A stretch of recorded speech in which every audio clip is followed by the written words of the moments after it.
안녕하세요. 2025년 8월 21일 목요일 매일 성경 말씀 묵상 시간입니다. 오늘 함께 읽고 나눌 말씀은 스가랴서 14장 1절에서 11절까지입니다. 새 번역입니다.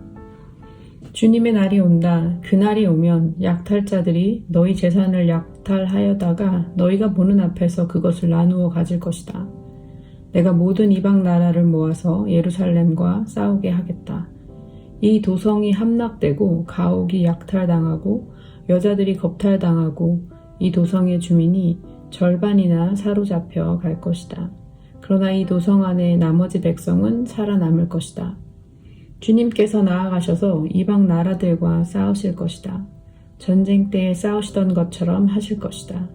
그날이 오면 주님께서 예루살렘 맞은편 동쪽 올리브산 위에 발을 디디고 서실 것이다. 그러면 올리브산은 한가운데가 갈라져서 동서로 뻗은 깊고 넓은 골짜기가 생길 것이다. 산의 반쪽은 북쪽으로 다른 반쪽은 남쪽으로 옮겨질 것이다. 그 산 골짜기는 아셀까지 미칠 것이다.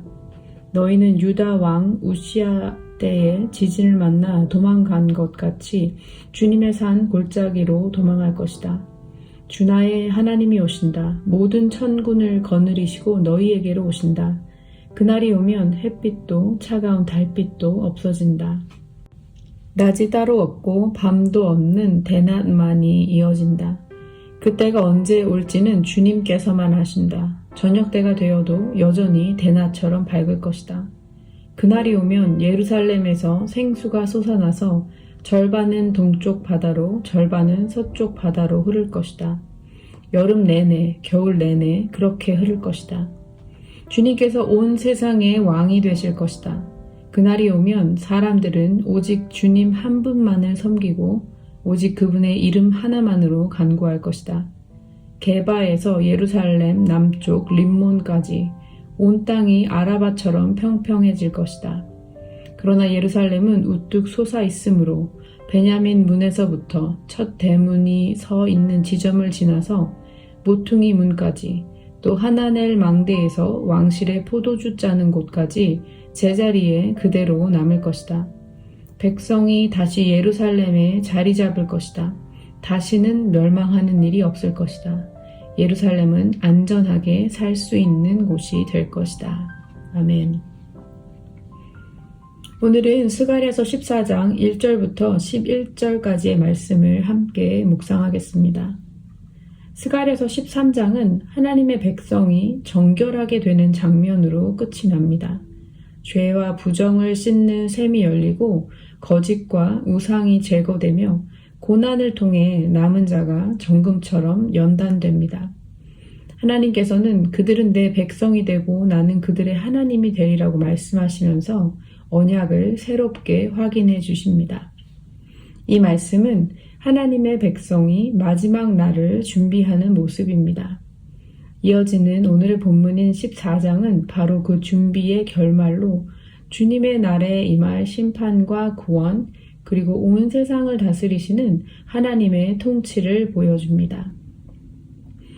성경에서 주님의 날은 하나님께서 인간 역사에 직접 개입하셔서 악인을 심판하시고 의인에게 구원을 베푸시는 날을 가리킵니다. 그래서 주님의 날은 두려움의 날이자 동시에 구원의 날이기도 합니다. 스가랴는 마지막 장에서 그 날을 선포합니다. 예루살렘은 이방 나라들의 공격으로 큰 위기를 맞습니다. 성은 함락되고 많은 주민이 포로로 끌려가지만 하나님께서는 그들을 외면하지 않으십니다. 하나님께서 직접 나서서 싸우시고 백성을 구원하십니다. 특별히 4절에서 하나님께서 예루살렘 동쪽 올리브산 위에 서신다고 말씀합니다. 하나님은 멀리 계신 분이 아니라 직접 역사 속에 개입하셔서 그분의 백성을 구원하시는 분이십니다. 산이 갈라지고 골짜기가 열려 도망할 길이 생기듯이 하나님께서는 심판 중에도 구원의 길을 마련해 주십니다. 그리고 8절에서는 예루살렘에서 생수가 흘러나와 동쪽과 서쪽 바다로 흘러갑니다. 여름에도 겨울에도 끊이지 않고 흘러가는 이 생수는 하나님의 은혜와 생명이 온 세상으로 퍼져가는 모습을 보여줍니다. 예루살렘에서 솟아나는 생명수는 하나님의 백성 가운데 계시는 생명을 주시는 하나님의 임재를 상징하기도 합니다. 에스겔 47장은 마지막 날 성전에서 흘러나오는 강을 묘사하는데 그 강물이 흘러가는 곳마다 모든 것이 살아나고 치유되는 모습을 보여줍니다. 오늘 본문에서는 절반은 동쪽 바다로, 절반은 서쪽 바다로라는 표현이 나오는데 이 표현은 하나님의 신적인 축복이 동쪽과 서쪽으로 확장된다는 의미를 갖고 있고 끊임없이 흘러 멈추지 않고 치유를 가져올 것을 보여줍니다. 무엇보다 중요한 것은 9절의 말씀입니다. 주님께서 온 세상의 왕이 되실 것이다. 주님만이 한 분이시고 그분의 이름만이 유일한 이름이 될 것이다. 이 말씀은 신명기 6장 4절에 유대인들의 신앙 고백인 쉐마를 떠올리게 합니다. 이스라엘아 들으라. 우리 하나님 여호와는 오직 한 분이신 여호와이시다 라고 고백하는 쉐마는 유대인들이 매일 아침과 저녁으로 하는 기도이자 하나님만이 유일하신 분임을 선포하는 신앙의 핵심 고백입니다. 유대인들은 쉐마를 통해 하나님 외에는 다른 신이 없다는 것을 삶 전체로 확인하고 다짐하고 고백했습니다. 스가랴는 이 쉐마의 고백이 이제 더 이상 이스라엘만의 고백이 아니라 모든 민족이 함께 드릴 고백이라고 말합니다. 마지막 날 모든 나라가 하나님을 참된 왕으로 인정하고 오직 그분의 이름만 부르게 될 것입니다.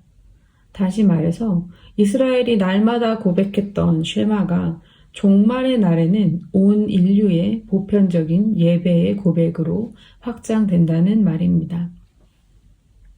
그리고 10절과 11절은 예루살렘이 다시 세워지고 안전하게 거주하는 도시가 될 것이라고 약속합니다. 하나님이 다스리실 때 그 도시는 다시는 멸망하지 않고 참된 평안을 누리게 됩니다. 오늘 말씀은 우리에게도 큰 소망을 줍니다.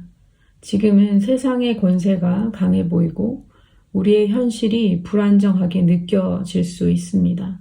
그러나 결국 역사의 마지막에는 하나님만이 왕이 되시며 모든 민족이 그분을 예배하게 될 것입니다.